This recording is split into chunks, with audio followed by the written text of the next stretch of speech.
सवेरे उठकर बहुतों का ब्रेन एक्टिव नहीं हो पाता, जल्दी बिल्कुल शांत होता है, डल होता है। उसे एक्टिव करने के लिए आप उठते ही बाबा का कोई अच्छा गीत सुन लें, आपके पास मुरलियों की क्लिप हो 5-5 मिनट की सुन लें, न कुछ हो तो कोई मुरली पढ़ लें 5 मिनट, ब्रेन को एक्टिव करने के लिए, ब्रेन को सुंदर विचारों से चार्ज करने के लिए। ये काम आप उठते ही करेंगे तो आँख खुलते ही सुंदर विचारों का प्रभाव मन में चलेगा और योग बहुत अच्छा लगेगा। दूसरी बात पर आ जाएं, मंदिरों में भोग लगता है, आपको भी अपने घर में भोग बाबा को अवश्य लगाना है। और मैं आपको ये कहूँगा, भोग लगाने के लिए ऊपर नहीं जाएंगे, ऊपर वाले को नीचे बुलाएंगे। पसंद है? लक्ष्य बना दो, 5 बार बाबा को अपने घर में बुलाना है। जिस घर में 5 बार भगवान आने लगे वो घर मंदिर बनेगा या महान तीर्थ? सोच लो सभी, ध्यान दें। ये नहीं हम तो भूल गए, हमें तो बाबा का आह्वान करना था, आज तो मेहमान आ गए, भूल गए हम तो। आज मेहमान आएंगे, कल दूसरा काम हो जाएगा, परसों तीसरा हो जाएगा और सब कुछ छूट जाएगा। श्रेष्ठ पुरुषार्थी वही है जो हर परिस्थिति में अपने पुरुषार्थ का सुंदर मार्ग ढूंढ ले। मेहमान आ गए, बड़ा अच्छी बात है, संकल्प कर लो घर में मेहमान आए हैं, भगवान को भी बुला लेती हूँ। 4 मेहमान आए हैं, 5वां सबसे बड़ा, 1 मिनट में उसका आह्वान कर लो। सब कुछ संभव है, ध्यान देने की जरूरत है बस। टाइम सबके पास है, कितना भी काम हो 5 बार बाबा को बुलाया जा सकता है। भोजन बन रहा है, बुला लो। माताएं बहुत अच्छे रूरियान करती हैं बाबा से, आपके बीच से ही माताएं हैं जो बाबा को बुलाती हैं, कहती हैं बाबा मैं अकेली हूँ, काम बहुत हो गया है, आप भी आ जाओ, आपको तो 1000 भुजाएं हैं, मुझे मदद कर दो, तुम जरा सब्जी काट दो, मैं आटा बना लेती हूँ। आपको फील होगा कैसे काम होता है। भोजन बनाना एक आनंद बन जाएगा, काम नहीं रहेगा, सुंदर आनंद, मन को चार्ज करने वाला, आनंदित करने वाला, थकान मिटाने वाला समय हो जाएगा। बाबा का आह्वान करो, उससे बातें करते रहो, बहुत अच्छी बात है सरल योग के लिए। बाबा से बातें करते रहो, एक आदत डाल दें सभी बहनें, कुछ भी काम करना है बाबा से पूछना है पहले मुझे, बाबा को बताना है मुझे। पूछना छोड़ दो, नहीं तो सोचेंगे पता नहीं बाबा हाँ कह रहा है या नहीं, वो छोड़ दो। मुझे हर काम बाबा को बताना है, बाबा बाजार जा रही हूँ, साथ चलो। ऐसे बाबा ये काम कर रही हूँ, नीचे आ जाओ। बाबा मुझे उसको बुलाना है, आ जाओ आप भी, मदद करो। बाबा से बात करने को अपनी नेचर बना लें, ये बहुत सरल योग हो जाएगा। बीमारी हो गई शरीर में, कोई दर्द भी हो गया, ज़्यादा भयानक दर्द हो गया, अगर आदत होगी तो बाबा को तुरंत बुलाएंगे, बाबा इस देह में दर्द हो गया है, आओ मदद करो। 1 मिनट में आपको अनुभव होगा, मदद होने लगी, मार्ग मिल गया, कोई दवाई मिल गई या कोई चीज मिल गई, दर्द कम होने लगा। इससे बहुत अच्छा होगा। और सब जानते हैं बाबा को जिस भोजन का भोग लगाना है, बाबा ऐसा वैसा भोजन स्वीकार नहीं करता। बाबा ने कह दिए, इसके बारे में बहुत शर्तें रख दी हैं।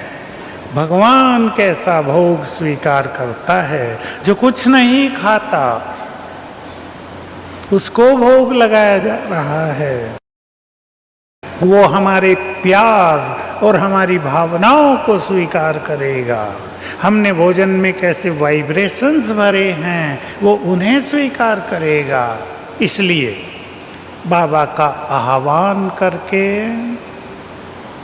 बहुत शुद्ध मन से, शांत मन से, प्रेम और खुशी से,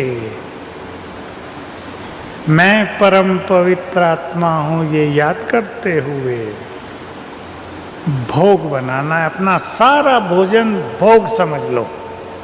देखो जैसे सेंटर्स में भी जिस दिन भोग लगता है और भोग बनाया जाता है सवेरे सवेरे, वाइब्रेशंस अलग होते हैं। जो माताएं बनाती हैं सेंटरों में जाकर, उन्होंने अनुभव किया होगा रोज भोजन बनाना अलग चीज, लेकिन भोग के दिन वाइब्रेशंस अलग हैं।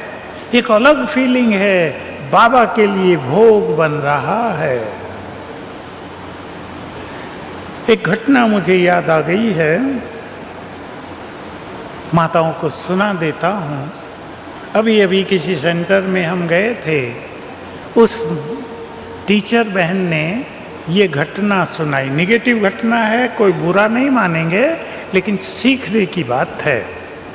तो एक सेंटर में गीता पाठशाला थी बहुत अच्छी, उसमें भोग बनता था, गुरुवार को भोग लगता था। 2 माताएं भोग बनाने आती थी, तो माताएं एक गलती कर देती थी कि बाबा को भोग लगने से पहले अपने घर के लिए भोग भर लेती थी टिफिन में। अब उनकी भावना तो ये रही होगी बच्चों को खिलाएंगे जाके, लेकिन गलती ये कर दी, भोग से पहले भर लिया डब्बा। इससे वो भोग समझ गए क्या हो गया?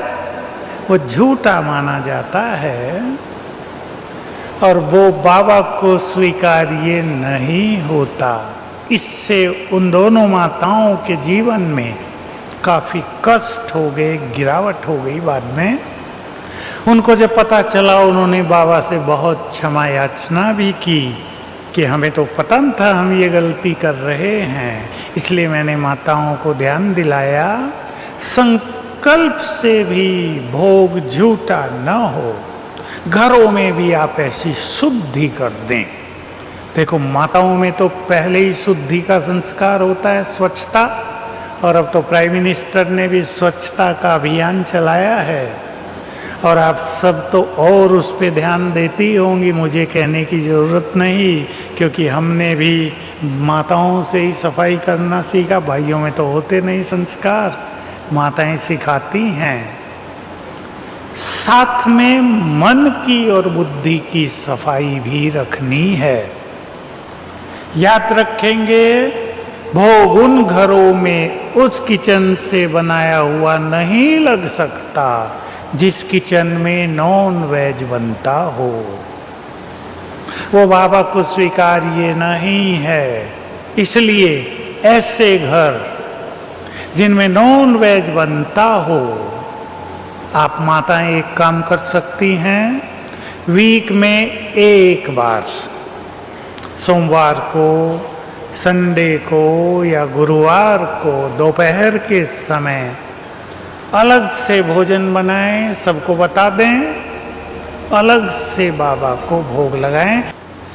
घर को मंदिर बनाना है तो घर पुण्यों का मंदिर हो। सभी ऐसा करेंगे कि अपने घर से पाप का नाम निशान ही समाप्त हो जाए।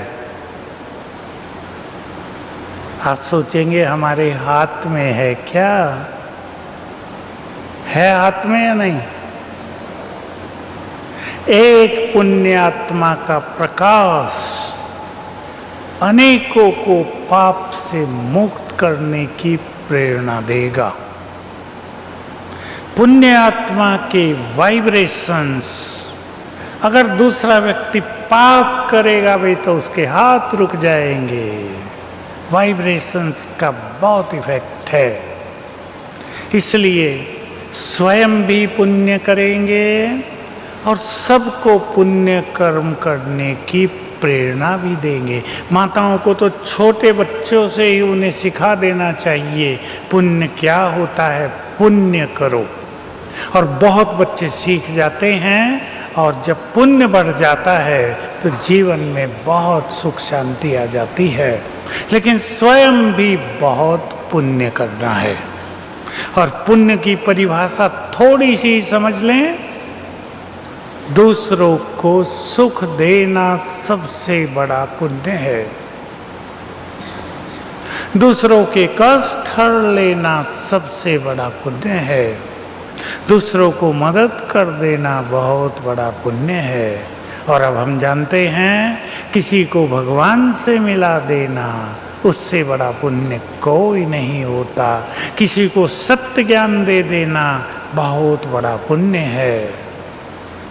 कोई व्यक्ति टेंशन में, आजकल की बात देखो, कोई व्यक्ति तनाव में रहता है, कोई व्यक्ति चिंताओं में रहता है, कोई व्यक्ति बहुत निराशाओं में रहता है, उनको ठीक कर देना, उनको राह दिखा देना बहुत बड़ा पुण्य है।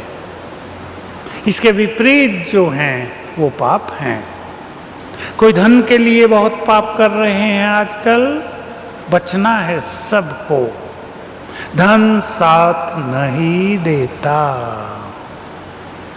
ये बात लोगों को कड़वी तो लगती है सुनने में, सच्ची बात है या नहीं?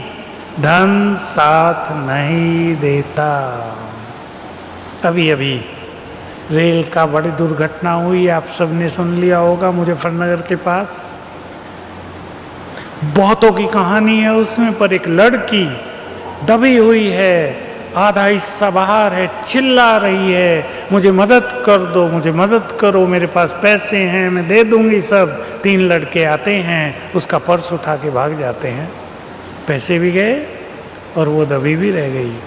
चोर भी बहुत आ जाते हैं ना ऐसे समय पर। अच्छे अच्छे लोग जो पैसे से संपन्न थे, उनको पैसा काम ही नहीं आया। सड़क पर जा रहे हैं, मृत्यु हो गई। चाय पी रहे थे 7 लोग एक जगह, उनके ही ऊपर डब्बा गिर गया, 7 मर गए। चाय बनाने वाला देख के भाग गया, जब उसने देखा कुछ गड़बड़ हुई भाग गया। काम आते हैं केवल पुण्य कर्म। काम आएगी अपनी श्रेष्ठ स्थिति, काम आएगा बाबा के कार्यों में दिया हुआ सहयोग। अंडरलाइन करें इस बात को, समय पर काम आएगा ईश्वरीय कार्य में दिया हुआ सहयोग। तो बहुत अच्छा ध्यान देना है पुण्य कर्मों पर। एक बात बाबा की मैं आप सभी को और याद दिला दूं, साकार में भी बाबा ने बहुत कहा और अव्यक्त में भी सिखाया, अपने घर को बाबा का यज्ञ मान लो। यहीं से सभी देखो अपने अपने घर को, अपने बच्चों को, परिवार को, ये बाबा का यज्ञ है। और याद हो आपको महावाक्य, अगर आप ठीक से सुनते हो मुरली की ये बात, जो बच्चे अपने घर को बाप का यज्ञ समझते हैं, उनकी पालना बाबा के द्वारा होती है। वे मानो ब्रह्मा भोजन ही खाते हैं, उनके भंडारे और भंडारी भरपूर रहते हैं। मंदिर बनाना है, घर को तीर्थ बनाना है, तो उसे बाबा का यज्ञ मान लें। मेरा घर है, ये तो है ही आपका, बाबा कहीं ले नहीं जाएगा उसे, आपका ही रहेगा। लेकिन मन की स्मृति को चेंज कर दें, ये बाबा का यज्ञ है। स्वीकार है सभी बहनों को? है? अभी कर दो। बाबा का यज्ञ है तो बाबा अपने यज्ञ की संभाल करेगा, बाबा अपने यज्ञ को भरपूर करेगा और जो यज्ञ में रहने वाले उनका ध्यान रखेगा, बहुत मदद मिल जाएगी। और मेरा मेरा करेंगे तो समस्याओं और चिंताओं से भरे रहेंगे।